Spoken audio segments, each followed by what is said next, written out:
Hey there. So today I came back from the flea market and went to Fred's Records along the way. So I picked up one thing at the flea market, and I picked up a few things at Fred's Records, which was pretty cool. Actually, I picked up two things at the flea market. One of them I'm going to get my daughter to bring over, and actually we'll do that one first. So you want to grab that one? My better half and me are huge music fans, and as you've seen before, if you've looked at we are huge record fans.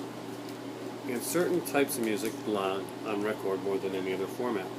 And nothing is more prevalent for that than Louis Armstrong. This is Ambassador Satch. We picked this one up today. Louis Armstrong and his All Stars. And basically, it's a recording of his 1955 Western European tour. One in Holland. One side is from Holland performance, the other side is from a performance in Italy. And this was playing when we went into the flea market on one of the old record players, and we knew we had to pick it up because this style of music sounds best. You can't duplicate the way this sounds on a record, on an MP3, or on a CD. It just doesn't work. You had to listen to something like Louis Armstrong, Ella Fitzgerald, all the great jazz stuff on LP. And I'm a record snob that way. This is the way to listen to it. So we picked that up. Guess? Want to put that back? Also grabbed some movies I'm extremely excited about. I'm going to do them in a... Okay, we'll do what we got at the flea market first. So E1 does these triple feature sets, and the cool thing about them is that instead of putting all of them on one disc, they have a disc for each one. And I don't think I've seen either one of these, and I'm going to defer to my kids on if they've seen either of these. There's Summer's Moon, Chain Letter, unrated, and Dread. So you watch a lot of movies on Netflix? No, the Summer's Moon, the girl in it is one of the girls from Twilight, and you'll notice the lettering is done quite like Twilight. Oh. As the way she looks, it's a little... So you know... One of those... Oh, okay. So she was in Twilight. Yeah. So though this movie is some kind of brutal film that has nothing to do with Twilight, but a girl being planted in a box in the ground. They got a Twilight themed cover because, that'll sell easier. So is Chain Letter anything to do with the books or anything? Probably not. I'm gonna guess. It's about a chain letter passed through emails and texts that if you don't, to high school friends, that if you don't put them on, then you can get killed. That sounds a lot like the. It does sound a lot like the book, but slightly updated. It's like well, there was no actual murder in the book. And there's somebody from Twilight in this one as well, Nikki Reed. I've never really watched the Twilight films. I saw part of one. I didn't like them. And the third one, Dread, is Clive Barker, based on Clive Barker's short story from his Books of Blood, Volume 2, which was pretty cool. And the next, Jackson Ruff. There's a Twilight actor in every one of these movies. And these movies all sound way, way better than Twilight and way more brutal. Very cool stuff. I'm kind of interested in seeing it. Next up is one that Sammy he has, because he has them all. And we just picked up because we like this, Basil Rathbone, Sherlock Holmes, A Woman in Green. And that's a Delta one, so there's not the the high ones, but Delta's not a bad company. But the thing that I liked here is they got two radio Sherlock Holmes stories in here. We got the Copper Beeches, which is an actual Sherlock Holmes story, and the Camberwell Poisoning, which I think is more of a made up for the radio Sherlock Holmes story.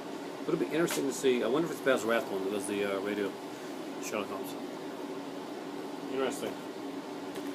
One of my favorite movie series actually came out with a box set. It was one of those 40s detective shows, movies called Michael Shayne Mysteries. It came out with one volume, and then they never put anything else out. And I had the first volume, and we really, really liked it. So today I was looking at this one here, Crest to Kill with Lloyd Nolan, and I thought, okay, hey, that's the guy that did Michael Shayne. I like his stuff. And I turned it around to check it out, and this is actually another of the Michael Shayne mysteries that should have been on that volume. But it wasn't. So I have another Michael Shayne. I'm really excited about that. I watched the first ones, in probably 2 days. We just ran through them all. Really, really good. If you haven't seen Michael Shane, Lloyd Nolan's series, it's a really good mystery series. It's like a movie series. That's great actors in it. William Demarest is in this one as well. Henry Daniels in here. Some very cool stuff. Definitely worth checking out, guys. Now here's one that I know Matthew's seen, at least. I'm not sure if Cass saw it. But The Stuff. I love the cover. It is an awesome cover. I got this one fairly cheap, and I will be buying the Arrow Blu-ray down the road for sure. But I really wanted to have this one. I do collect the older Anchor Bay stuff, and and this one actually has an audio commentary with Larry Cohen and a theatrical trailer. So doesn't have nothing on it. And this is a very, very cool cover. Very cool art on the inside. Yeah. Well, I watched the movie in the first place. The Stuff's a fun movie. I love Larry Cohen's work. I've got Q the Winged Serpent, of course, and It's Alive. I don't have, but I get Q the box set, didn't I? Which one? It's Alive. It's Alive. Yeah. All in Life. Yeah. I think I have We should 2 review different those. copies of it, actually. 2 of the box set. I think I have the individual. No, I have the individual. First, It's Alive, and then I have the 3 films. I may have to steal one in front of me now from the original. But The Stuff and great film. We'll do reviews on those. Stuff and It's Alive ones. I love these movies. My daughter is getting into the horror stuff now. She likes a lot of it. And Even It's Alive 3 is all these films. so this weekend we have been watching a lot of WWE because it's been WrestleMania weekend. But more than anything else, we've been playing a lot of PS4. And we've been playing a lot of Infamous and the other games. So guys, what do you think of Infamous? It's awesome. Definitely a next-gen game. Yeah, it is. And it's a lot funner than the last 2 games, if I were to say so. Yeah, I gotta agree. Infamous has been incredible, and I'm so glad that I've got PS4, and I'm glad I got it right now when Infamous came out. Things are starting to come out for me. I'd like to get an inexpensive sports game, maybe basketball or something like that. So we can play together, That's me. We're playing. Cass would play a basketball game, wouldn't you, I'll Cass? definitely play the Injustice we got. You play basketball game if I had a sports game, wouldn't you? She's more sporty than she lets on. He is too, but he just pretends not to be. I got a Shout Factory today. I originally bought this series. If you watch my videos that I did in Morocco, you know that I bought a... Exactly. Yeah. Oh, yeah. Bought these in Morocco, but they were all in French, and I couldn't understand French. Where Which was no English. I actually gave those to Colleen. Oh, okay. Because she's a big horror fan and actually can speak French. Oh, okay. And she was really cool to us at our commitment ceremony. Yeah. Colleen and Pike. If you ever watch these guys, awesome. So we got Fritville 2, or Cold Prey 2, the English-speaking people. And this is a movie, and HysteriaLives.com, I don't think a website. Hysteria Lives, I think, is the podcast I listen to almost on a nightly basis. It says it's rare for a sequel to outdo the original, but that's exactly what Cold Prey 2 does. And I've got to agree, this is actually, I love Cold Prey, but this is 10 times the movie that the original was. Yeah, It is an incredible I don't film. know if I want to see 3. We've been putting off seeing 3.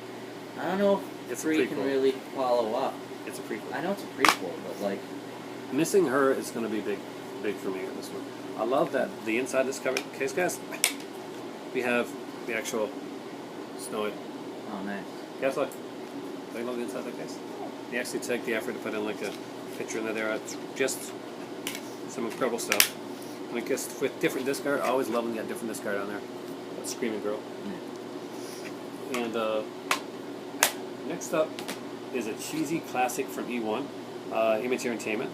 And that is, I'm sure, one that everybody's seen. I just love this cover, too. I fell in love with this cover totally. And it's like Chillerama.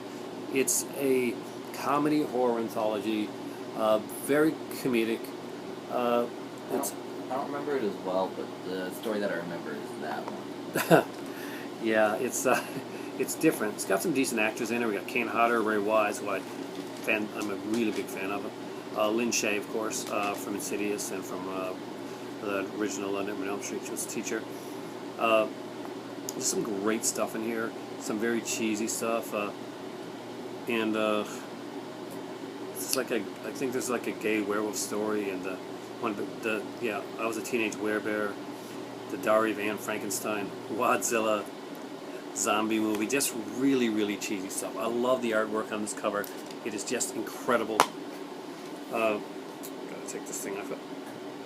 I just hate those white, like, inside security sticker things. Yep. Even that's inside art. Oh. I like that. Inside art. That's cool. It's very cool inside art. And it's very much, the movie is very cheesy, kind of like almost a satirical movie. And the art actually plays towards that. It's a very Mad magazine type of artwork. And I really, really enjoy that. It looks like a Mad magazine art cover. And the last but not least definitely is an Amicus film directed by Freddie Francis and starring Peter Cushing. Amicus, yeah, it's Amicus. But it's not an anthology, I think. No, it's not. It's one of the few ones that aren't anthologies. Peter Cushing and Christopher Lee. Oh, okay. And it's The Skull. This is put out by Legend Films in 1965. It's in color, and it's kind of comical that back then you had to say this. 235. This film is presented in widescreen format. The black bars on the top and bottom are normal. When I was selling films, I actually had to tell people this on a regular basis because they thought their movies being chopped up. Again, it's a Legends film release. We don't get a lot of Legend films around here, so I'm very stoked to have this one. This is based on a story by Robert Bloch of The Skull of the Marquis de Sade, and of course screenplay by Milton Subotsky, who of course did a lot of the stuff for Amicus Films. When the Skull Strikes You Scream. So I'll be definitely doing reviews of all these movies down the road. So my haul for today is that fantastic record and some great genre stuff from E1, from Image, Delta, 20th Century Fox, Original Anchor Bay, and of course Shout Factory. So it's not a bad haul. It's a good genre haul and some great watching coming ahead. It's WrestleMania weekend, guys, so tonight we'll be watching WrestleMania. I'll be doing a review of that down the road. When's it coming on? It is coming on later. I have to go check on soon on television and find out. So you guys are going to have to let me actually have the TV back for a minute to check it out. Aww. Yeah, they're going to have to stop playing Infamous for a little bit. That is not going to be good for them or easy. Thanks for watching, guys, and for me right now, Neon hours. since I just got back in the house, I got to get my caffeine, and it is time for tea. I want to talk about the DVD.